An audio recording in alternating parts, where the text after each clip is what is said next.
Sunita Williams je ena od najvidnejših astronautk NASA. No, zdaj že nekdanjih, saj se je pred kratkim upokojila. Nekdanja pilotka helikopterjev je bila v astronautski program izbrana leta 1998, v vesolje pa je poletela kar 3-krat. Skupno je zunaj Zemljine atmosfere preživela 608 dni, s čimer se uvršča med najizkušenejše astronaute svoje generacije. I applied to be an astronaut a couple times, and I think a lot of people apply a couple times. I don't want to foreshadow anything, but get used to having a little disappointment in life. It's okay. Večkrat sem se prijavila na NASIN razpis, da bi postala astronautka, a mi sprva ni uspelo, s čimer ni nič narobe. Morate se navaditi na razočaranja, le vztrajati treba. Ko sem bila končno sprejeta, sem bila kot pilotka ravno na ladji, na kateri pa smo imeli en sam telefon za okoli 200 ljudi, tako da so me težko priklicali. Ob novici sem bila v popolnem šoku. Tudi moji družini dolgo ni bilo povsem jasno, kaj to pomeni, dokler niso prišli v Houston, videli raketoplan in si ogledali nadzorni center. A kar želim poudariti je, da je kariera astronauta dosegljiva. Veliko ljudi zmore to pot. But it doesn't mean that it's not unobtainable. It's achievable. And I think there's many more people who can do the same thing. Takole je med drugim odgovorila mlademu obiskovalcu v do zadnjega kotička napolnjenem Peterlinovem paviljonu na Fakulteti za matematiko in fiziko v Ljubljani v sredo. Zadnjič je v vesolje poletela junija 2024, ko sta z astronautom Butchem Wilmorom sodelovala pri prvi misiji vesoljskega plovila Starliner s človeško posadko. Po prihodu na mednarodno vesoljsko postajo je NASA sprejela odločitev, da se plovilo zaradi tehničnih vprašanj vrne na Zemljo brez posadke. Obisk postaje, za katerega so načrtovali, da bo trajal dober teden, se je tako podaljšal na dolgih 9 mesecev. Domov sta se vrnila šele marca 2025 s plovilom SpaceX Dragon. The best part also about doing some of these types of things, and I think this goes for any exploration people might want to do or trip. Ena od najboljših stvari pri takšnih podvigih, in mislim, da to velja za vsako raziskovanje ali celo za vojsko, je podporni sistem. Moj mož, mama in sestra so mi rekli, kar pojdi, uživaj, pridi domov, ko bo pravi čas. In to ti res zelo pomaga. Najbolj frustrirajoče je čakanje. Sama sem ves čas navajena nekaj početi. Ko je postalo jasno, da bomo ostali dlje, sem začela opazovati druge pri izvajanju raziskovalnih eksperimentov, da bi lahko pozneje to delala tudi sama. Preprosto izkoristiš čas, da pomagaš ekipi, kjerkoli lahko.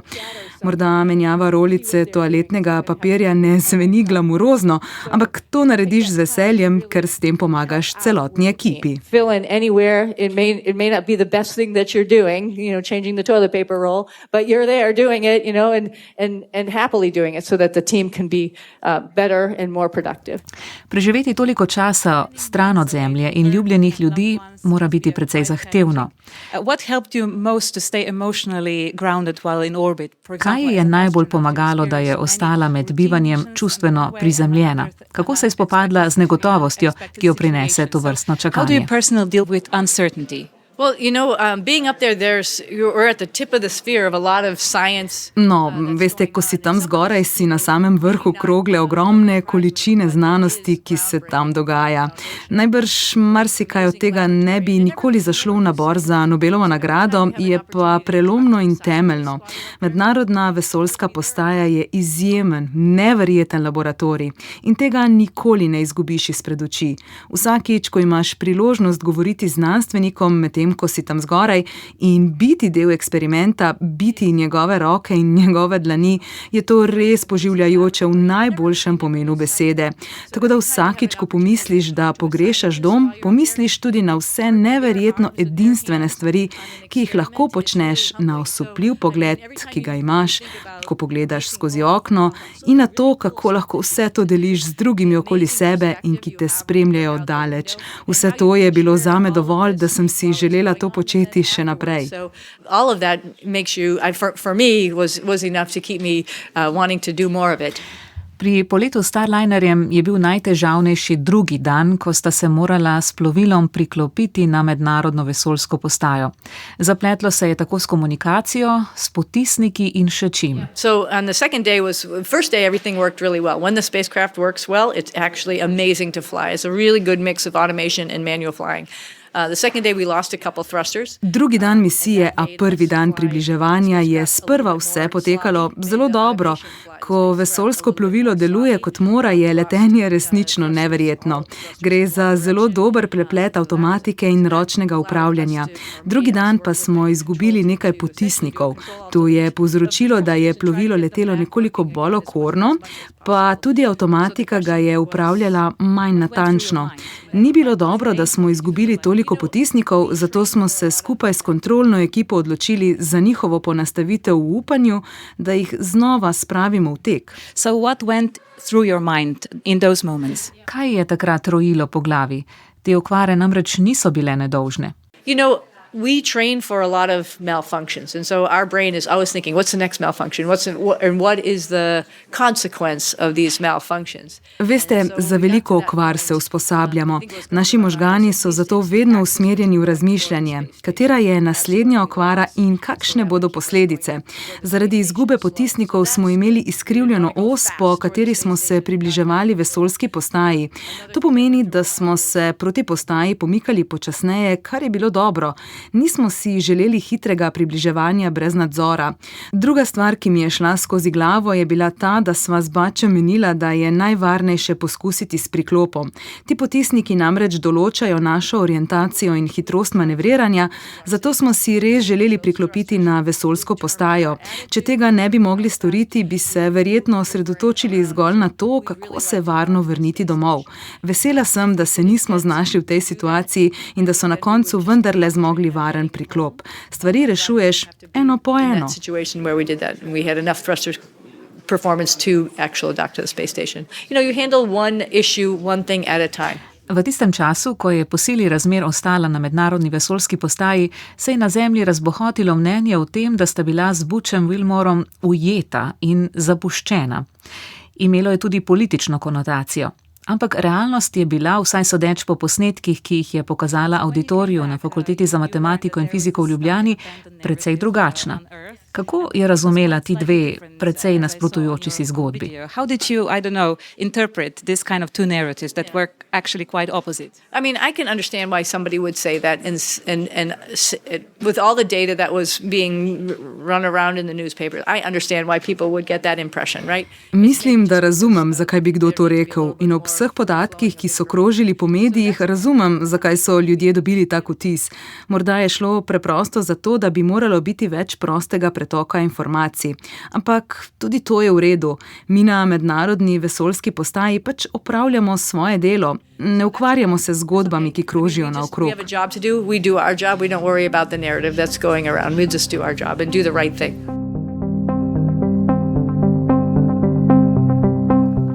Sunita Williams se je v zgodovino zapisala tudi z vesoljskimi sprehodi. Opravila jih je več kot katerakoli ženska doslej in to skupno več kot 62 ur. Med njenimi nalogami so bile tehnične nadgradnje postaje, popravila energetskih sistemov ter zbiranje vzorcev za znanstvene analize. Katere znanstvene naloge oziroma zadolžitve pa je imela tam zgoraj?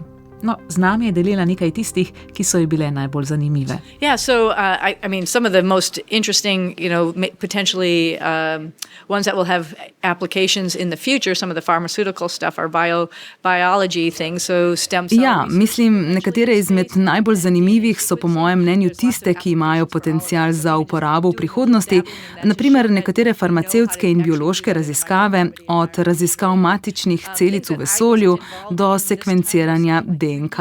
Že samo to, da lahko dokažemo, da to dejansko znamo izvajati v mikrogravitacijskem okolju, je res izjemno. Stvari, pri katerih tokrat nisem sodelovala, a so prav tako vredne omembe, vključujejo naprimer raziskave rasti tkiv, torej 3D tiskanje tkiv. Tovrstne raziskave so res neverjetne. Če se bomo namreč podali v daljša raziskovanja vesolja, bomo morali znati početi tudi takšne stvari, sploh v primeru, da se kdo poškoduje poškoduje ali zboli. Morali bomo znati pomagati drug drugemu. Kot tretje pa so tu še nekatere temeljne znanstvene raziskave. Kapilarno delovanje smo preizkušali že na mojem prvem poletu, zdaj pa se je razvil in razširil do te mere, da smo ugotovili, kako bi lahko pomagali rastlinam rasti hidroponsko. Če se bomo vrnili na Luno in tam živeli trajnostno ali pa šli naprej na Mars, bomo morali znati sami pridelati hrano. To je še ena uporabna vrednost, ki je zrasla iz zelo osnovne, temeljne znanosti. And live there sustainably, or onto Mars, we're going to have to know how to feed ourselves. So this is another application that's springboarded off very early foundational science. Rodila se je v mestu Euclid v ameriški zvezni državi Ohio, za svoj dom pa šteje Massachusetts. Po izobrazbi je inženirka, pred vstopom v NASIN program pa je služila v ameriški mornarici. Bila je vojaška pilotka, testna pilotka in inštruktorica ter sodelovala v mednarodnih vojaških operacijah. V svoji letalski karieri je nabrala več kot 3000 ur letenja na več kot 30 različnih letalih in helikopterjih. V NASA je sodelovala pri razvoju robotskih sistemov na vesoljski postaji in bila namestnica vodje astronavtskega oddelka. Ena od njenih posebnih izkušenj je tudi 9-dnevno bivanje v podvodnem laboratoriju Aquarius, kjer so simulirali življenje in delo v ekstremnih razmerah. Now you're officially retiring from being an astronaut with NASA. No, zdaj se je uradno upokojila. Ampak ali razmišlja morda o novih priložnostih, nemara zunaj agencije, tudi v zasebnem sektorju oziroma na drugih področjih? Potentially after a little while.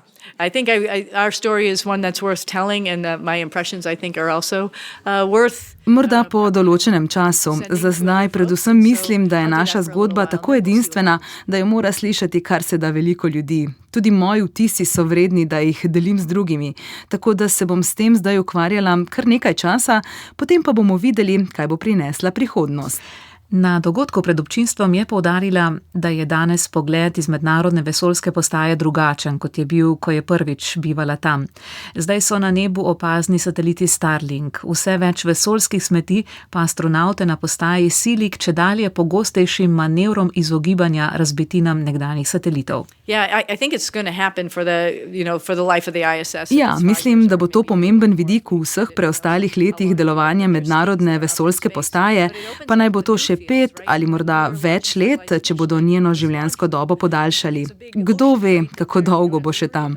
V vesolju je pač vedno več stvari. Ko smo sprva izstreljevali satelite, so jih ljudje preprosto pošiljali gor z mislijo, da je vesolje kot velik ocean in da za smeti ni treba skrbeti.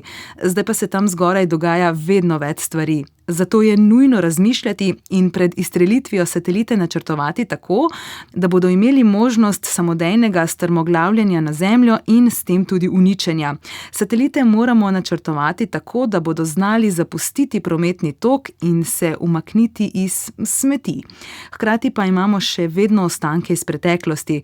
Tako se v vesoljskem sektorju odpirajo nova obetavna področja, na primer čiščenje orbitalnih vesoljskih odpadkov. Mislim, da je to zelo mlado področje, ki pa bi lahko postalo dobičkonosno, če se ga bo kdo v prihodnosti lotil.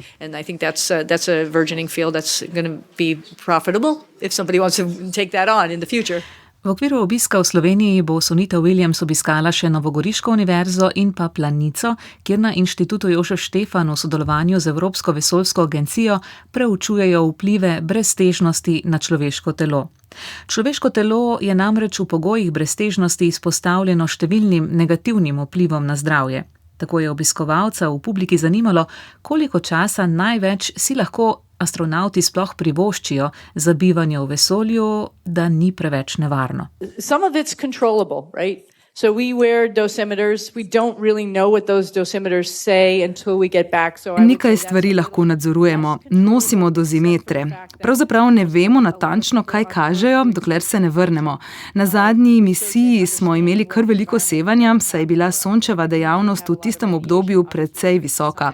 Za vsakega astronauta beležijo zgodovino izpostavljenosti. To natančno spremljajo, delajo napovedi in skušajo ugotoviti, ali so vesoljski sprehodi za posameznika varni. Tovrstni sprehodi pomenijo namreč veliko sevanja, saj te tedaj ščiti le obleka. Kar pa zadeva gostoto kosti, sama sem dosledno skrbela za športno dejavnost vse od prvega dne na postaji naprej. Po 9 mesecih sem izgubila le približno odstotek kostne gostote. Tudi kozmonavtu na Sojuzu se je pred leti pripetilo, da je moral zaradi okvare plovila v vesolju ostati več kot leto dni, dokler niso pripeljali novega plovila. Tudi on se je vrnil v odličnem stanju, ker je razumel situacijo in skrbel za svoje kosti. Nismo načrtovali, da ostanemo tako dolgo, a to je bila realnost. A ker poznamo posledice, jih znamo tudi omiliti. So while you're up there, I'm not positive. Like, they weren't planning for us to stay as long as we did, but that's the situation we were in, and we all know the consequences of that, so you mitigate as much as possible while you're up there. Zasebno je Sunita Williams zelo dejavna. Z možem rada preživlja čas s psi, se ukvarja s športom, pohodništvom, kampiranjem. Zanimajo tudi tehnično delo, od letal do avtomobilov. Njena življenjska pot je zgodba o disciplini, radovednosti in vztrajnosti in pa dokaz, da pot v vesolje pogosto vodi skozi leta trdega dela na Zemlji. Predvsem pa jo je vesolje veliko naučilo o nas, o ljudeh, je odgovorila na vprašanje poslušalke, ali so za vsemi temi poleti zadaj vedno velike zgodbe. Having a space flight changes you. I mean, it really does. I mean, there's absolute, that's an absolute, right? Having that perspective, having that view. Vesoljski polet te zagotovo spremeni. Perspektiva se popolnoma spremeni. Večina ljudi, ki so bili v vesolju, postane trdno prepričanih, da moramo varovati ta naš planet in živeti v miru. Po takšni izkušnji se tudi sprašuješ, zakaj se ljudje sploh jezimo drug na drugega. Po svojem prvem poletu nisem mogla več gledati televizije. Svet je tako velik, toliko krajev je za videti. Zakaj bi izgubljali čas v prometu ali se jezili v vrsti za kavo? Po tem zadnjem poletu me je najbolj ganilo, kako prijazni so ljudje. Ljudje, ki jih ne poznam, so mi govorili: veseli smo, da ste doma, hvala vam, molili smo za vas. In to zgolj zaradi novic, ker sem večkrat povedala, kako lepo smo se imeli tam zgoraj. Niso vedeli, kdo sem, odkot prihajam, kakšne vere sem, kakšne barve kože. Bili so preprosto prijazni. In mislim, da to pogosto pozabimo, da smo ljudje v osnovi dobri in da nam je mar drug za drugega. But people are just nice. Really, really, really nice.